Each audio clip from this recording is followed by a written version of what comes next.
Video editing, MS Stories। हीरे का पौधा।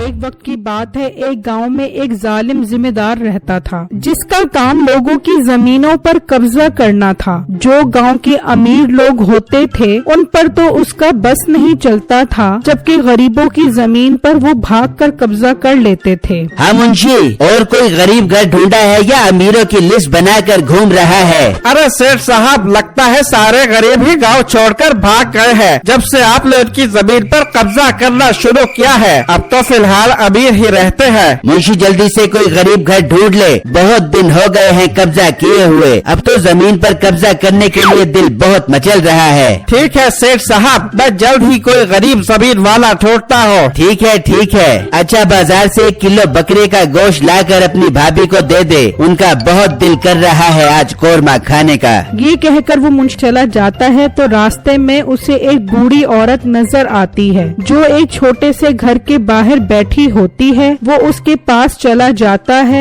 अब्बा जी, आप यहाँ क्या कर रही हो? आपको मैं पहली बार देख रहा हूँ। हाँ बेटा, मैंने और मेरे बेटे ने कुछ दिनों पहले यहाँ पर घर बनाया है। ये हमारी छोटी सी जमीन काफी अरसे से पड़ी थी, तो सोचा यहाँ पर घर बनाकर रहना शुरू कर दे। अच्छा अब्बा, ये तो आपने अच्छा किया जो हमारे गांव में घर बना लिया है। बेटा आपका क्या काम करता है?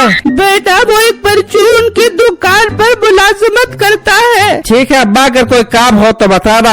ये कहकर वो मुंशी वापस चला जाता है और मीठे के पास आता है। सेठ साहब जमीन मिल गई है जो एक बुढ़िया की है। काफी गरीब लोग है वो। बेटा उसका परचून की दुकान पर काम करता है। अरे वाह, कमाल कर दिया तूने। ऐसे गरीब लोगों की ही तलाश में मैं था जिनकी जमीन पर कब्जा करना आसान हो। तो चल मेरे साथ, अभी जाकर उसकी जमीन पर कब्जे की बात करते हैं। फिर मीठा और उसका मुंशी दोनों वहाँ से निकलते हैं और उस बूढ़ी औरत की जमीन पर आ जाते हैं।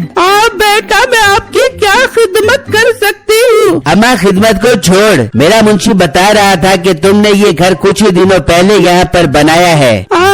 बेटा, अभी कुछ दिनों पहले ही घर बनाया है। किसकी इजाजत से बनाया है तुमने घर? तुम्हें पता नहीं है कि मैं इस गांव का सेठ हूँ? मीठा नाम है मेरा, लेकिन मैं जबान का बहुत तीखा हूँ। इस गांव में मेरी इजाजत के बगैर तो कोई परिंदा भी पर नहीं मार सकता। इसकी सजा तुम्हें मिलेगी। बेटा, किस बात की सजा? ये हमारी जमीन है, हमें किसी से इजाजत लेने की जरूरत नहीं है। जगह तेरी है नहीं, जगह तेरी थी। अब आज के बाद ये जगह मेरी हो गई है। तुम्हारे पास 2 दिन का टाइम है। चुपचाप ये जमीन छोड़कर यहाँ से चले जाओ, वरना मैं तुम्हारा वो हाल करूँगा कि तुम याद करोगे। ये सुनकर वो बूढ़ी औरत घबरा जाती है और मीठा और उसका मुंशी वहाँ से चले जाते हैं। फिर जब शाम होती है तो उसका बेटा घर आता है तो वो उसे सारी बातें बताती है। क्या बिजाड़, ये क्या बात है? ये जमीन तो हमारे नाम पर है, वो हमारी जमीन पर कैसे कब्जा कर सकता है? मैं उसके पास जाता हूँ। नहीं बेटा, वो बहुत जालिम इंसान है। हम बस ये गांव छोड़कर दूसरे गांव में चले जाते हैं। अब बेजाड़, हम कैसे ये गांव छोड़ सकते हैं? ये हमारी जमीन है, मैं उससे जाकर बात करता हूँ, वो समझ जाएगा। फिर बिट्टू पता मालूम करता हुआ मीठे के पास पहुँच जाता है और उसे अपनी जमीन पर कब्जा न करने का कहता है, लेकिन मीठे ने उसकी कहाँ सुननी थी। वो उसे भी 2 दिन का टाइम दे देता है। बिट्टू परेशान होकर घर वापस आता है और सोचने लगता है तो उसके जहन में एक आइडिया आता है।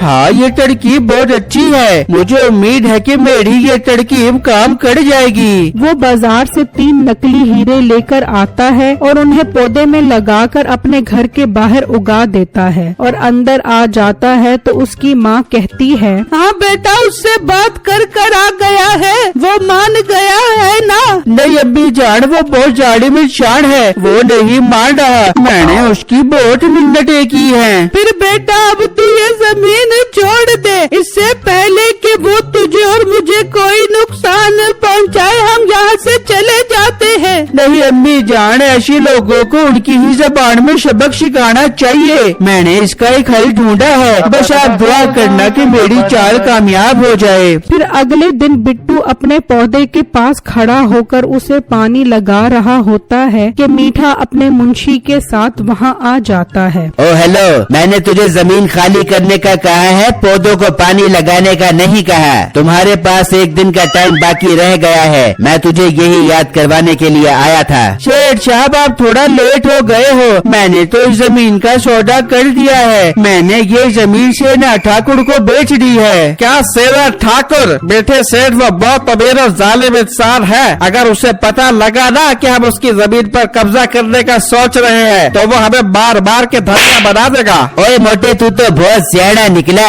हमसे बचने के लिए उस सेना ठाकुर को ही जमीन बेच डाली। जी हाँ सेठ साहब, मगर अब मुझे बहुत पछतावा हो रहा है अपनी जमीन बेच कर।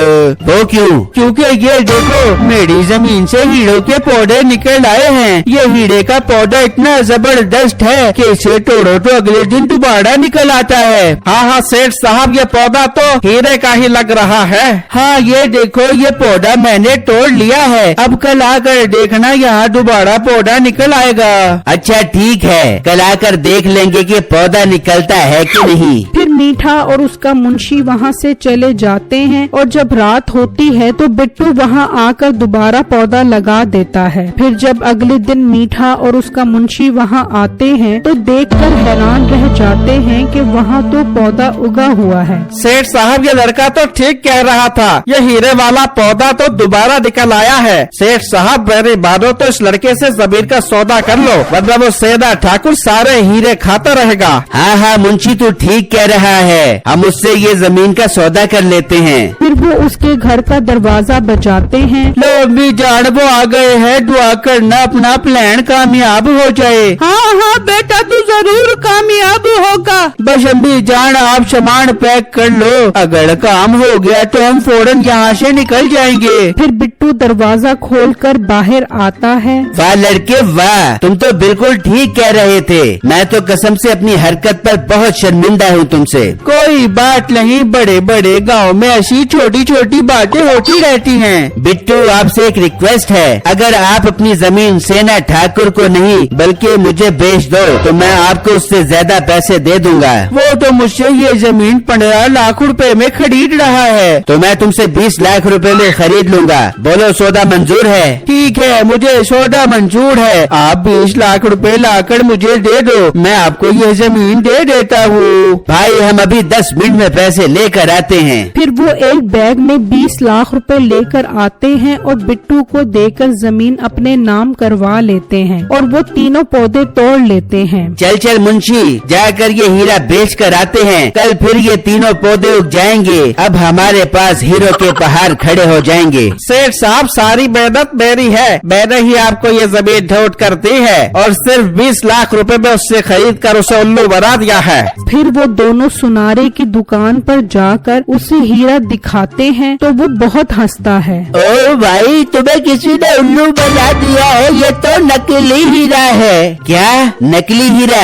मुंशी जल्दी से उसके घर चल, उसे पकड़। वो दोनों वहाँ से निकलते हैं जबकि बिट्टू भी अपना सामान उठाकर वहाँ से चला जाता है और जब वो उसके घर के अंदर आते हैं तो वहाँ कोई नहीं होता। मुंशी वो तो हमें ही लूटकर भाग गया है। सेठ साहब सेना ठाकुर के पास चलते हैं, उन्हें उसके बारे में पता होगा। फिर जब वो दोनों वहाँ जाते हैं तो सेना ठाकुर उन्हें बताता है कि उसका किसी से जमीन का सौदा नहीं हुआ। अब उन्हें समझ आ जाती है कि वो लड़का उनके साथ चाल चल गया है। फिर अगले दिन वो पौधे वाली जगह पर बैठे होते हैं। मुंशी बड़े बड़े फिल्म बाज देखे हैं, लेकिन इस मोटे जैसा नहीं देखा जो 20 रुपए वाला हीरा हमें 20 लाख रुपए का बेच गया है। सेठ साहब तसल्ली रखे, अब जो हो गया है उस पर सब्र करे। मुंशी जमीन का सौदा किसने करवाया है? मैंने। तो अब सजा के लिए भी तैयार हो जा। मेरी वीडियो को लाइक और मेरे चैनल को सब्सक्राइब कीजिएगा और मुझे कमेंट बॉक्स में जरूर बताइएगा कि आपको मेरी स्टोरी कैसी लगी। शुक्रिया।